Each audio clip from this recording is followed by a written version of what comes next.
তারা ক্যাম্পাসে 15 জুলাইয়ে আমার ভাই এবং বোনদের উপরে যে নির্যাতন চালিয়েছে তা পাকিস্তানি হানাদার বাহিনীর নির্যাতনকে অনেকাংশে হার মানায়।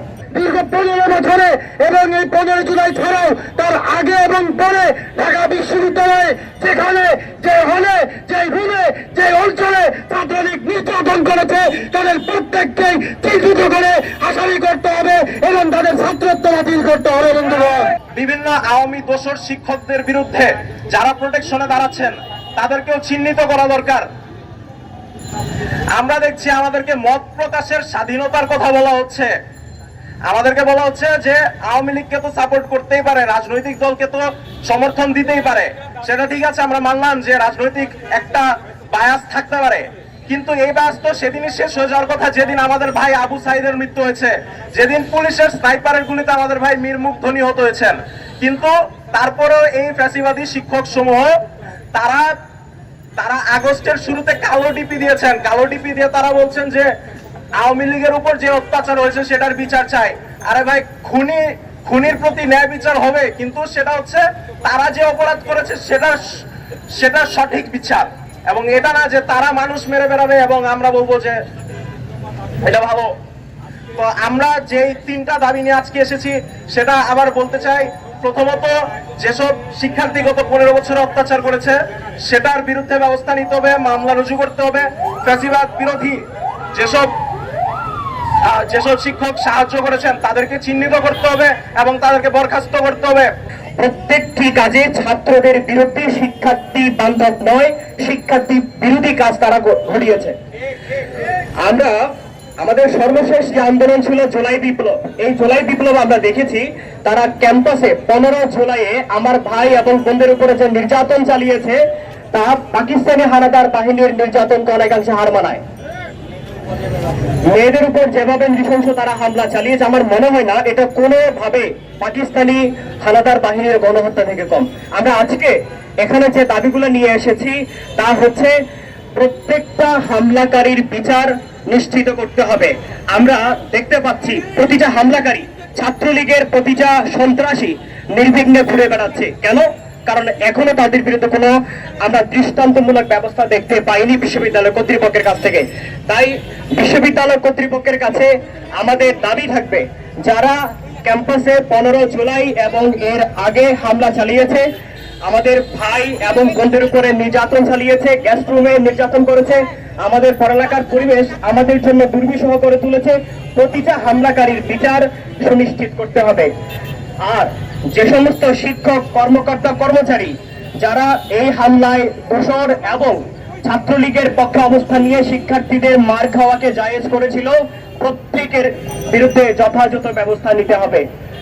আর যে সিন্ডিকেট থেকে শিক্ষার্থীদের বিরুদ্ধে শিক্ষার্থীদেরকে ক্যাম্পাস থেকে চলে যাওয়ার জন্য বাধ্য করা হয়েছিল, সেই সিন্ডিকেট ভাঙতে হবে। নতুবা আমরা যে সংস্কার চাচ্ছি এই সংস্কারে আমরা বারবার বাধাগ্রস্ত হব। তাই অচিরেই ছাত্রলীগ, যে সমস্ত ছাত্রলীগার ভাইয়েরা, সন্ত্রাসীরা আমাদের ভাই বোনদের উপর নির্যাতন চালিয়েছে, ক্যাম্পাসকে তারা টোকাই এনে আমার ভাইদের বিশ্ববিদ্যালয়ের শিক্ষার্থীদেরকে মার খেয়েছে, প্রত্যেকটা খুনির, প্রত্যেকটা হামলাকারীর বিচার নিশ্চিত করতে হবে। ছাত্রর যে স্বাভাবিক শিক্ষা কার্যক্রম সেটাকে তারা গ্যাস করে নিয়ে নির্যাতনের মাধ্যমে ব্যাহত করে, তাদের রাজনৈতিক প্রোগ্রাম করতে বাধ্য করে থাকে।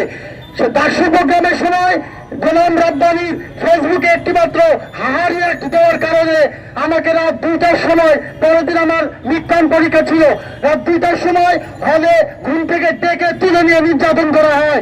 শুধু তাই না, নির্যাতনের পরে শিবির ব্রেন দিয়ে আমাকে আরো নানাভাবে ভাষাধর ষড়যন্ত্র তারা করে।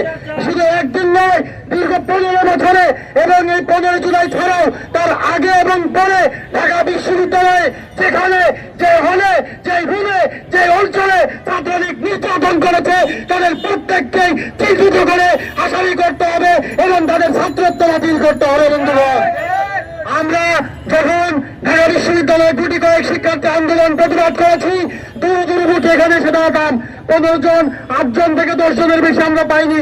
এখানে ছাত্রলীগ দাঁড়িয়ে থাকতো, ওখানে ছাত্রলীগ দাঁড়িয়ে থাকতো, এখানে কোনো ন্যায় সংক্রান্ত অন্যায়ের বিরুদ্ধে প্রতিবাদ করতে এসে হামলার শিকার হয়নি এমন দিন খুঁজে পাওয়া যায় না বন্ধুগণ। আমার পাশের যে জাহিদ হামলার শিকার হয়ে জেল জুলুম নির্যাতন শুরু করেছে, ভোগ করেছে, এরপরেও আমরা দেখতে পাচ্ছি প্রশাসন এদের বিরুদ্ধে কোনো উদ্যোগ গ্রহণ করেনি। এরা আশেপাশে ঘুরে বেড়ায়, হামলাকারী চিহ্নিত হামলাকারীরা ক্যাম্পাসে পুনর্বাসনের চক্রান্ত করছে। আমরা এদের চক্রান্তকে প্রতিহত করবো, প্রশাসনকে বলে দিতে চাই অতি দ্রুত এদের বিরুদ্ধে ব্যবস্থা গ্রহণ করুন। আজকের 3 দফা দাবিতে যে বিক্ষোভ সমাবেশ, যে সকল ছাত্র বন্ধুরা উপস্থিত হয়েছেন এবং যে সকল মিডিয়ার কর্মী ভাইয়েরা উপস্থিত হয়েছেন, আপনাদের সবাইকে অসংখ্য ধন্যবাদ জানাচ্ছি। বন্ধুরা দেখুন, এই বিশ্ববিদ্যালয়ে গত 5ই আগস্টের আগে, মাত্র 2 মাসেরও আগে যে ভয়ের পরিবেশ ছিল, সেই ভয়ের পরিবেশ ধীরে ধীরে ছাত্রলীগ তৈরি করেছে। ছাত্রলীগ গেস্ট রুমে একজন নবীন শিক্ষার্থী যে বুক ভরা আশা নিয়ে ঢাকা বিশ্ববিদ্যালয়ে আসে, তার সেই সকল স্বপ্নকে গেস্ট রুমে চুরমার করে দেয়। এমনকি ঢাকা বিশ্ববিদ্যালয় কোন শিক্ষার্থী ফেসবুকে ছাত্রলীগের বিরুদ্ধে একটা রিয়াক্ট দিলে, একটা পোস্ট দিলে তার উপরে ভয়াবহ অত্যাচার নেমে আসতো। কোন শিক্ষার্থী যদি একটি পত্রিকা বের করত, কোন শিক্ষার্থী যদি পাঠচক্রে যেত, তাকে সিঙ্গেল গেস্ট রুম নামক অত্যাচারের টর্চার সেলে ঢুকানো হতো। বন্ধুগণ, আমরা জানি 15ই জুলাই ঢাকা বিশ্ববিদ্যালয়কে নির্মম দিন দিয়েছে। আমরা একটু আগে দেখেছি আমাদের নারী শিক্ষার্থী বন্ধুরা ঠিক এই রাজু ভাস্কর্যে দাঁড়িয়ে প্রতিবাদ জানিয়েছে। আমরা তাদের সঙ্গে সংহতি প্রকাশ করছি। শুধু ঢাকা বিশ্ববিদ্যালয় 15ই জুলাই নারীদের উপরে যে হামলা হয়েছে এবং এছাড়া যে হামলা হয়েছে তার বিচার আমরা চাই। জুলাই ম্যাসাকারে ছাত্রলীগ সহ আরো যারা যারা এই ম্যাসাকারের মূল হোতা ছিল, আমরা তাদের সকলের বিচার চাই। শুধুমাত্র 15ই জুলাই নয়, গত 16 বছরে ছাত্রলীগের যারা নানাভাবে ছাত্রদের উপর নির্যাতন করেছে, আমরা প্রত্যেকের বিচার চাই এবং তাদের ছাত্রত্ব বাতিলের দাবি জানাচ্ছি। বন্ধুগণ, আমরা জানি শুধুমাত্র ছাত্ররা নয়, ছাত্রলীগ নয়, আমাদের গুটি কয়েক শিক্ষক নামধারী ব্যক্তিরাও এই জুলাই ম্যাসাকারকে নানাভাবে সমর্থন করেছে। আমরা দেখেছি 19 কিংবা 20 জুলাই ঢাকা বিশ্ববিদ্যালয়ের নীল দল বিশ্ববিদ্যালয় ক্লাবে প্রোগ্রাম করেছে আওয়ামী লীগের পক্ষে, যার আগে আবু সাইদ মুগ্ধ সহ আরো অনেকেই শহীদ হয়ে গেছে। তারপর তারা আওয়ামী লীগকে নির্লজ্জ ভাবে সমর্থন করেছে। আমরা এই সকল ব্যক্তিদেরকে চাকরি থেকে বরখাস্তের আহ্বান জানাই।